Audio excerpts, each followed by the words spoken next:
Assalamualaikum warahmatullahi wabarakatuh. Di sini saya akan menjelaskan protokol routing dynamic. Operasi dasar protokol routing dynamic. Rutian dinamis adalah proses di mana router membangun dan memelihara tabel perutiannya secara otomatis dengan bertukar informasi dengan router lain. Pengoperasian dasar protokol perutian dinamis melibatkan langkah-langkah sebagai berikut. Yang pertama, network discovery. Router menemukan router lain dan membuat koneksi. Yang kedua, route exchange. Router bertukar informasi rutin dengan router lain termasuk jaringan yang dapat mereka jangkau dan biaya untuk mencapai jaringan tersebut. Yang ketiga, perhitungan rute. Setiap router menghitung jalur terbaik ke setiap jaringan berdasarkan informasi rutin yang diterima. Keempat, pembaruan rute. Router memperbarui tabel perutiannya dengan informasi baru dan memberitahu router lain jika ada perubahan. Yang kelima, konvergensi jaringan menyatu ketika semua router memiliki pandangan yang sama tentang topologi jaringan dan informasi perutian. Jenis protokol routing dinamis. Ada beberapa jenis protokol routing dinamis. Yang pertama, protokol jarak vektor. Router bertukar informasi perutian berdasarkan jarak atau jumlah hop untuk mencapai jaringan. Contohnya termasuk RIP, Routing Information Protocol, dan IGRP, Interior Gateway Routing Protocol. Yang kedua, protokol link state. Router bertukar informasi tentang status link mereka dan jaringan yang mereka sambungkan. Contohnya termasuk OSPF, Open Shortest Path First, dan ISIS, Intermediate System to Intermediate System. Ketiga, protokol path vector. Router bertukar informasi tentang jalur untuk mencapai jaringan, termasuk jalur AS, Autonomous System. Contohnya termasuk BGP, Border Gateway Protocol. Keuntungan protokol perutian dinamis. Protokol routing dinamis menawarkan beberapa keuntungan. Yang pertama, konfigurasi router otomatis. Router dapat secara otomatis mengkonfigurasi tabel perutiannya, sehingga mengurangi beban administratif. Kedua, skalabilitas. Protokol routing dinamis dapat menangani jaringan yang besar dan kompleks dengan banyak router dan jaringan. Ketiga, fleksibilitas. Protokol perutian dinamis dapat beradaptasi dengan perubahan topologi jaringan, seperti kegagalan atau penambahan tautan. Kekurangan protokol perutian dinamis. Protokol perutian dinamis juga memiliki beberapa kelemahan, antara lain. Yang pertama ada kompleksitas. Protokol perutian dinamis bisa jadi rumit untuk dikonfigurasi dan dipecahkan. Kedua, resource intensif. Protokol perutian dinamis dapat menghabiskan sumber daya CPU dan memori dalam jumlah besar. Yang ketiga, risiko keamanan. Protokol perutian dinamis dapat menimbulkan risiko keamanan jika dapat dikonfigurasi dengan benar. Membandingkan routing dynamic dan static. Dalam jaringan komputer, perutian adalah proses menentukan jalur terbaik bagi data untuk berpindah dari sumber ke tujuan. Ada dua jenis perutian utama, perutian dinamis dan perutian statis. Perutian statis. Perutian statis juga dikenal sebagai perutian non-adaptif. Adalah jenis perutian yang tabel perutiannya dikonfigurasi secara manual oleh administrator jaringan. Tabel perutian tidak berubah kecuali administrator mengubahnya. Perutian statis tidak menggunakan algoritma perutian yang rumit dan memberikan keamanan yang tinggi. Perutian dinamis. Perutian dinamis juga dikenal sebagai perutian adaptif. Adalah jenis perutian di mana tabel perutian diperbarui secara otomatis berdasarkan perubahan topologi jaringan. Perutian dinamis menggunakan algoritma perutian yang kompleks dan tidak memberikan keamanan yang tinggi seperti perutian statis. Ketika topologi jaringan berubah, perutian dinamis mengirimkan pesan ke router untuk menghitung ulang rute dan memperbarui informasi perutian. Perbedaan utama. Berikut adalah perbedaan utama antara perutian dinamis dan perutian statis. Perutian statis. Yang pertama, rute ditentukan oleh pengguna. Yang kedua, tidak menggunakan algoritma perutian yang rumit. Yang ketiga, memberikan keamanan yang tinggi. Yang keempat, konfigurasi manual. Yang kelima, diimplementasikan dalam jaringan kecil. Enam, tidak diperlukan sumber daya tambahan. Yang ketujuh, kegagalan tautan mengganggu perutian ulang. Yang kedelapan, dibutuhkan lebih sedikit bandwidth. Kesembilan, sulit untuk dikonfigurasi. 10 juga dikenal sebagai perutian adaptif atau dikenal sebagai perutian adaptif. Sedangkan perutian dinamis, rute diperbarui sesuai dengan topologi. Yang kedua, menggunakan algoritma perutian yang kompleks. Yang ketiga, memberikan keamanan yang lebih sedikit. Yang keempat, konfigurasi otomatis. Yang kelima, diimplementasikan dalam jaringan besar. Yang keenam, diperlukan sumber daya tambahan. Ketujuh, kegagalan tautan tidak mengganggu perutian ulang. Kedelapan, dibutuhkan lebih banyak bandwidth. Kesembilan, mudah dikonfigurasi. Kesepuluh, juga dikenal sebagai perutian non-adaptif. Singkatnya, routing statis cocok untuk jaringan kecil dan topologi tetap, sedangkan routing dinamis cocok untuk jaringan besar dan topologi berubah. Menentukan jaringan mana yang tersedia selama fase initial network discovery. Selama fase initial network discovery dalam perutian dinamis, jaringan berikut tersedia. Jaringan yang dapat ditemukan. Ini adalah jaringan yang mengaktifkan penemuan jaringan, yang memungkinkan mengirim pesan melalui jaringan untuk mencari perangkat yang dapat ditemukan. Kemudian jaringan ZigBee. Ini adalah jaringan yang menggunakan protokol ZigBee, yang memiliki prosedur penemuan jaringan untuk menemukan semua jaringan yang saat ini beroperasi di sekitar perangkat. Yang ketiga, jaringan IEEE 802.154. Ini adalah jaringan yang menggunakan protokol IEEE 802.154 yang memiliki prosedur penemuan jaringan mirip dengan ZigBee. Dalam hal pengaturan jaringan tertentu, berikut ini tersedia selama fase penemuan jaringan awal. Penemuan jaringan. Pengaturan ini memungkinkan komputer dan perangkat lain ditemukan di jaringan. Yang kedua, klien DNS diaktifkan. Pengaturan ini diperlukan agar penemuan jaringan berfungsi penuh. Yang ketiga, penemuan SSDP. Pengaturan ini diperlukan agar penemuan jaringan berfungsi penuh. Yang keempat, ada publikasi sumber daya penemuan fungsi. Pengaturan ini diperlukan agar penemuan jaringan berfungsi penuh. Yang terakhir ada layanan host perangkat UPnP. Pengaturan ini diperlukan agar penemuan jaringan berfungsi penuh. Mendefinisikan kategori routing protokol. Kategori protokol routing mencakup beberapa jenis berdasarkan prinsip dan pendekatannya dalam menentukan jalur terbaik untuk mengirimkan paket data dalam jaringan. Berikut adalah beberapa kategori utama. Yang pertama, protokol routing distance vector. Protokol ini seperti RIP atau Routing Information Protocol, mengirimkan tabel routing lengkap ke router-router lainnya secara periodik, berisi informasi tentang jaringan yang mereka ketahui. Mereka menghitung jalur terbaik berdasarkan jumlah hops atau metrik dari router ke tujuan. Protokol routing link state. Protokol ini seperti OSPF atau Open Source Path First dan East to East atau Intermediate System to Intermediate System. Menggunakan pemahaman yang lebih mendalam tentang topologi jaringan. Setiap router mempertahankan database lengkap tentang topologi jaringan dan menggunakannya untuk menghitung jalur terpendek ke setiap tujuan. Protokol routing hybrid. Protokol ini seperti AGRP, Advanced Interior Gateway Routing Protocol, menggabungkan elemen dari kedua pendekatan sebelumnya. Mereka menggunakan karakteristik distance vector untuk menghitung jalur terbaik, tetapi juga mengintegrasikan informasi topologi seperti protokol instant. Protokol routing path vector. Protokol seperti BGP atau Border Gateway Protocol digunakan dalam routing antar domain besar seperti di internet. Mereka mempertahankan jalur ke tujuan dan menggunakan kebijakan dan metrik yang kompleks untuk menentukan jalur terbaik. Protokol routing SDN atau Software Defined Networking. Dalam model SDN, kontrol pemetaan jalur dilakukan secara terpusat melalui entitas yang disebut controller SDN yang memprogram perangkat keras jaringan secara dinamis. Sesuai dengan kebutuhan, setiap kategori memiliki kelebihan dan kelemahan tertentu tergantung pada kebutuhan dan karakteristik jaringan yang dikelola. Saya akan menjelaskan materi tentang mendeskripsikan proses bagaimana protokol routing distance vector mempelajari jaringan. Protokol routing distance vector mempelajari jaringan melalui proses pertukaran informasi routing dengan tetangganya secara berkala. Berikut adalah deskripsi proses tersebut secara rinci. Yang pertama, inisialisasi. Setiap router memulai dengan hanya mengetahui rute ke jaringan yang langsung terhubung dengannya, directly connected networks.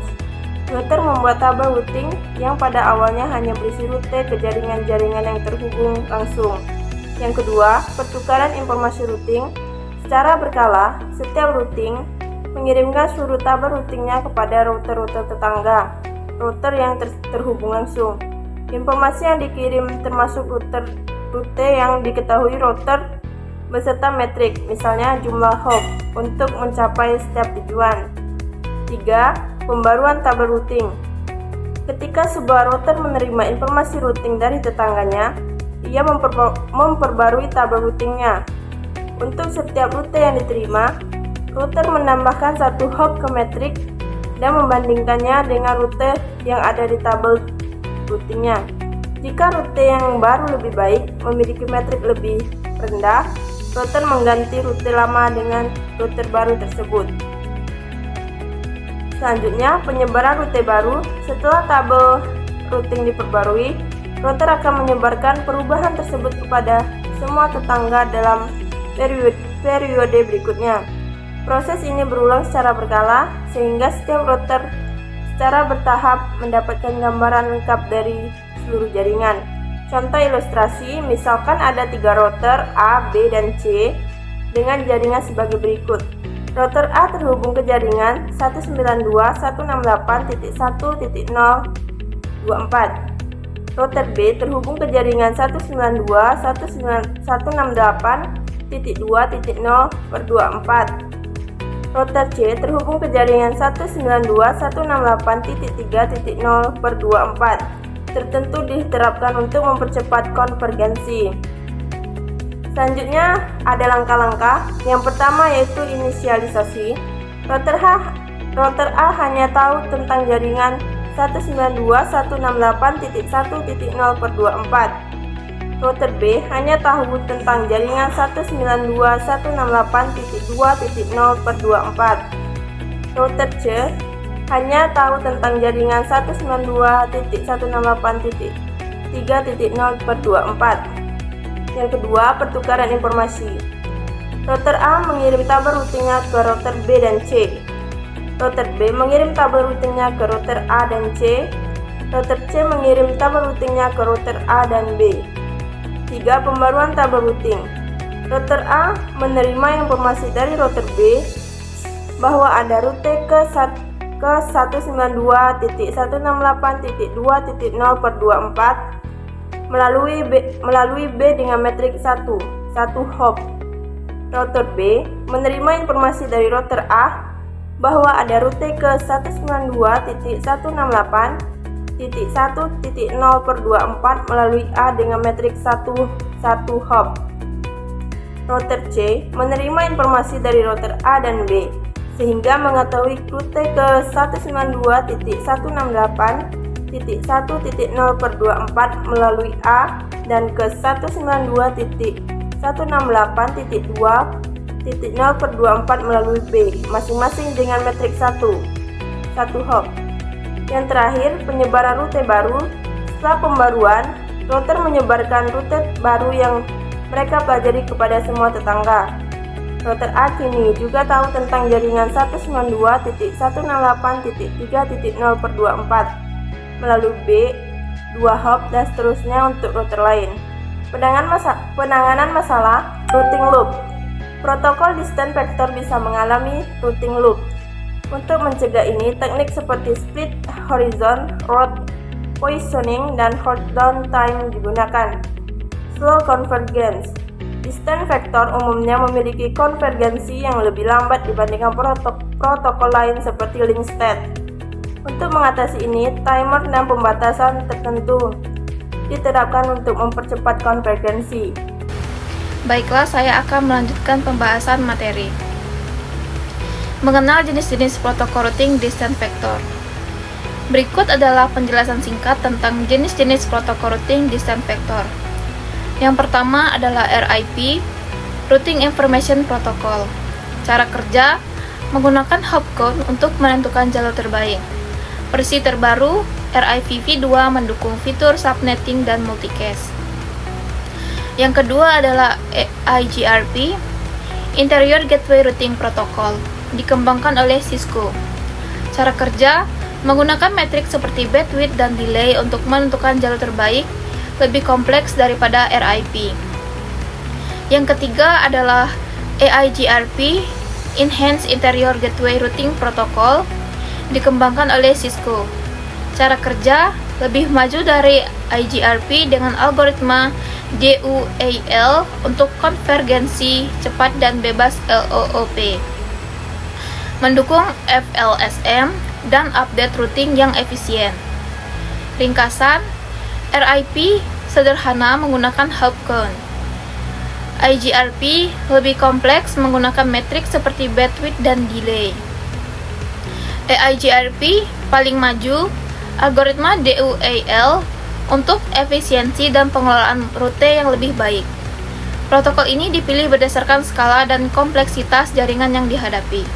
Selanjutnya yaitu mengkonfigurasi protokol routing RIP. RIP adalah protokol routing distance vector yang menggunakan hop count sebagai metrik dan mengirimkan seluruh tabel routingnya secara periodik ke router tetangga. Berikut adalah langkah-langkah untuk mengkonfigurasi RIP. 1. Masuk ke mode konfigurasi global pertama, yaitu dengan mengkonfigurasi pada router, yaitu router enable, router dan configure terminal. 2. Mengaktifkan protokol RIP. Setelah berada di mode konfigurasi global, aktifkan protokol RIP dengan router config router RIP. Mengkonfigurasi versi RIP. Secara default, RIP menggunakan versi 1. Jika ingin menggunakan versi 2 yang mendukung subnetting dan VLSM, konfigurasi dengan perintah sebagai berikut. Router config router version 2. Yang keempat, yaitu menentukan jaringan yang akan diiklankan. Harus menentukan jaringan yang ingin diiklankan oleh RIP. Masukkan perintah network diikuti oleh alamat jaringan yang ingin Anda tambahkan ke dalam proses RIP. Misalkan, router Anda terhubung ke jaringan 192.168.1.0/24 dan 10.0.0.0/8. Seperti yang ada di bawahnya, router dengan menambahkan network 192.168.1.0. Yang kelima, mengaktifkan pembaruan otomatis opsional. Untuk mempercepat konvergensi, Anda bisa mengonfigurasi agar RIP mengirimkan pembaruan hanya pada jaringan yang diinginkan dengan menggunakan perintah passive interface. Namun, jika Anda ingin semua antarmuka aktif menerima pembaruan, seperti passive interface default, no passive interface, pass Ethernet 0/0. Yang keenam, mengkonfigurasi pembaruan terbatas, opsional. Jika Anda ingin mengkonfigurasi router untuk hanya mengirim pembaruan ke tetangga tertentu, Anda bisa menggunakan perintah berikut. Naik board IP address tetangga. Selanjutnya, yang ketujuh, memverifikasi konfigurasi. Setelah konfigurasi selesai, keluar dari mode konfigurasi dan verifikasi konfigurasi Anda. Seperti yang kita lihat. Selanjutnya, menjelaskan proses bagaimana protokol routing link state mempelajari jaringan lain. Berikut adalah penjelasan tentang bagaimana protokol routing link state mempelajari jaringan lain. Yang pertama, menemukan router lain. Router mengirim pesan hello untuk mencari router lain di sekitarnya dan memastikan mereka bisa saling berkomunikasi. Yang kedua, mengiklankan status link. Setiap router membuat laporan tentang koneksi yang dimilikinya dan seberapa baik koneksi tersebut. Yang ketiga, menyebarkan laporan. Laporan ini dikirim ke semua router dalam jaringan sehingga setiap router mengetahui semua koneksi yang ada. Keempat, menyimpan informasi. Router menyimpan semua laporan dalam sebuah database yang menggambarkan seluruh jaringan. Kelima, menghitung jalur terpendek. Router menggunakan informasi dalam database untuk menghitung jalur tercepat ke setiap tujuan dalam jaringan. Yang keenam, membuat tabel routing. Hasil perhitungan ini digunakan untuk membuat tabel yang menunjukkan jalur terbaik untuk mengirim data ke setiap tujuan. Dengan cara ini, setiap router dalam jaringan bisa tahu jalur terbaik untuk mengirim data kemanapun. Baiklah, selanjutnya adalah mendeskripsikan informasi yang dikirim pada sebuah update link state. Protokol link state adalah salah satu jenis protokol routing yang digunakan dalam jaringan komputer untuk mengirim informasi topologi jaringan secara terpusat. Ketika sebuah router mengirimkan update link state, ini berarti router tersebut sedang mengirimkan informasi tentang keadaan jaringan yang dikenalnya kepada semua router lain dalam domain jaringan yang sama.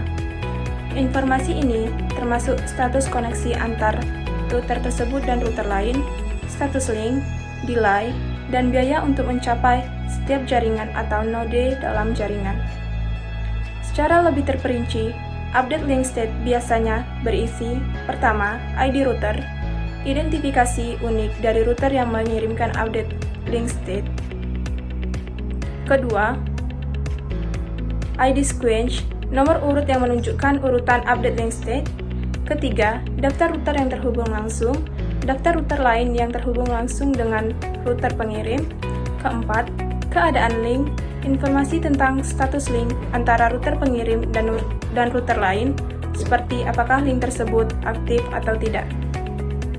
Kelima, biaya link, biaya yang diperlukan untuk melalui setiap link, yang bisa mencakup berbagai faktor seperti delay, throughput, dan utilitas jaringan. Keenam, informasi topologi, informasi tentang topologi jaringan secara keseluruhan yang dapat mencakup detail tentang jaringan, subnet, node, dan jaringan antara mereka. Setelah menerima update link state, setiap router dalam jaringan akan menggunakan informasi tersebut untuk membangun peta topologi jaringan secara keseluruhan dengan memiliki pemahaman yang seragam tentang topologi jaringan. Setiap router dapat membuat keputusan routing yang cerdas dan efisien. Selanjutnya, ada kelebihan dan kekurangan penggunaan protokol routing link state. Untuk kelebihannya, yang pertama, convergence cepat, yaitu pembaruan rute cepat karena setiap router memiliki pemahaman lengkap tentang topologi jaringan. Yang kedua, optimal routing, menghitung jalur terpendek secara efisien. Yang ketiga, skalabilitas, lebih scalable dalam jaringan besar karena hanya perlu menyimpan informasi tentang router-router lain. Yang keempat, deteksi loop, kemampuan untuk mendeteksi dan mencegah loop efektif. Untuk kekurangannya, yakni yang pertama, pemakaian memori dan CPU tinggi. Memori dan CPU tinggi karena setiap router menyimpan database topologi jaringan. Yang kedua, traffic control tinggi, menimbulkan banyak lalu lintas kontrol karena harus mendistribusikan perubahan topologi ke seluruh jaringan. Yang ketiga, konfigurasi awal yang rumit, yaitu memiliki konfigurasi awal yang lebih rumit. Yang keempat, rentan terhadap serangan. Maksudnya rentan terhadap serangan yang bertujuan mengganggu distribusi informasi topologi atau routing. Mengenali protokol yang menggunakan proses link state, OSPF, dan east-to-east protokol routing link state seperti OSPF atau Open Shortest Path First dan east-to-east intermediate system to intermediate system. Dapat dikenali berdasarkan beberapa ciri khas, termasuk penggunaan database link state untuk menyimpan topologi jaringan secara lengkap, pertukaran informasi topologi secara teratur dengan router untuk memperbarui database tersebut, penggunaan pesan khusus seperti LSAS atau Link State Advertisements dalam OSPF dan LSPS atau Link State PDUS dalam east-to-east untuk bertukar informasi topologi, serta pembagian jaringan menjadi area dalam OSPF dan domain dalam east-to-east untuk mengelola skala dan kompleksitas jaringan yang besar. Selanjutnya, menentukan sumber rute, administrative distance, dan metrik dari sebuah rute. Langkah-langkah menentukan sumber rute, administrative distance, dan metrik. Yang pertama yaitu akses tabel routing. Pada perangkat Cisco, Anda bisa menggunakan perintah show IP route untuk melihat tabel routing. Yang kedua, identifikasi sumber route. Tabel routing biasanya menunjukkan sumber rute dengan kode, misalnya C connected, S static, L RIP, O SPF, D EGRP, B BG. 3. Menentukan administrative distance. Administrative distance adalah nilai yang menunjukkan seberapa terpercaya suatu sumber rute. Semakin rendah nilai AD, semakin terpercaya sumber rutenya. Nilai default untuk beberapa protokol routing adalah lib sama dengan 120, static 1, connected 0, OSPF 110, AGRP yang summary root 5, external BGP 20. 4. Menentukan metrik. Metrik adalah nilai yang digunakan oleh protokol routing untuk menentukan jalur terbaik. Nilai metrik berbeda-beda tergantung pada protokol routing yang digunakan. Misalnya, lib menggunakan hop count sebagai metrik, OSPF menggunakan cost berdasarkan bandwidth, AGRP menggunakan kombinasi bandwidth, delay, load, dan reliability. Selanjutnya menjelaskan konsep hubungan parent atau child dalam sebuah tabel routing. Berikut adalah penjelasan sederhana tentang konsep hubungan parent atau child dalam tabel routing. Yang pertama adalah parent atau induk, router yang mengetahui rute yang lebih umum atau lebih besar. Yang kedua adalah child atau anak, router yang mengetahui rute yang lebih spesifik atau lebih kecil. Contoh, router A adalah parent, router B adalah child dari router A, router C adalah child dari router B. Cara kerja, router A tahu rute umum, misalnya semua alamat di 192.168.0.0/16.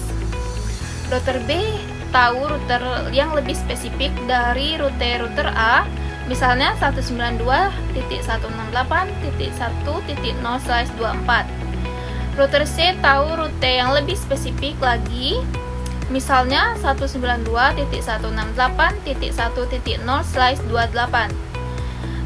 Ketika paket data datang, router A melihat alamat tujuan dan jika cocok dengan rute umum, mengirimnya ke router B. Router B melihat alamat tujuan dan jika cocok dengan rute lebih spesifik, mengirimnya ke router C. Router C mengirim paket ke alamat tujuan akhir berdasarkan rute yang sangat spesifik. Manfaat, efisiensi, membuat router induk tidak perlu tahu semua detail. Hanya rute besar, sementara rute anak menangani detail yang lebih spesifik. Pengelolaan jaringan membantu mengatur rute dengan cara yang lebih terstruktur dan mudah dikelola. Dengan konsep parent atau child dalam tabel routing, jaringan bisa mengatur jalur pengiriman data dengan lebih efisien dan terorganisir. Baiklah, yang terakhir adalah menganalisa sebuah tabel routing untuk menentukan rute mana yang akan digunakan untuk meneruskan paket. Untuk menganalisis tabel routing dan menentukan rute yang akan digunakan untuk meneruskan paket, Anda perlu memahami beberapa komponen utama dalam tabel routing. Yang pertama, destinasi. Ini adalah tujuan paket, yaitu alamat IP dari tujuan paket. Yang kedua, next hop. Ini adalah alamat IP dari router berikutnya yang harus digunakan untuk meneruskan paket menuju tujuan yang ditentukan. Yang ketiga, interface. Interface pada router yang akan digunakan untuk meneruskan paket ke next hop. Yang keempat, metrik atau cost. Ini adalah metrik atau biaya untuk mencapai tujuan. Ini dapat berupa jumlah hop, kecepatan jaringan, atau kriteria lain yang digunakan untuk menentukan kualitas jalur. Yang kelima, routing protokol. Ini menunjukkan protokol routing yang digunakan untuk menambahkan entry ke tabel routing. Ini bisa berupa USPF, RIP, AEGRP, atau yang lainnya. Yang keenam, subnet mask. Ini menunjukkan subnet mask untuk tujuan yang ditentukan. Yang ketujuh, administrative distance. Ini adalah nilai yang menunjukkan preferensi relatif dari sumber routing. Jika ada entry untuk tujuan yang sama dari beberapa sumber yang memiliki administrative distance lebih rendah, akan dipilih. Saat menganalisis tabel routing, Anda akan mencari entry yang paling cocok untuk alamat tujuan paket yang ingin Anda teruskan. Ini dilakukan dengan mencocokkan alamat tujuan dengan entry dalam tabel routing dan memilih entry yang paling spesifik atau max terpanjang yang sesuai dengan alamat tujuan.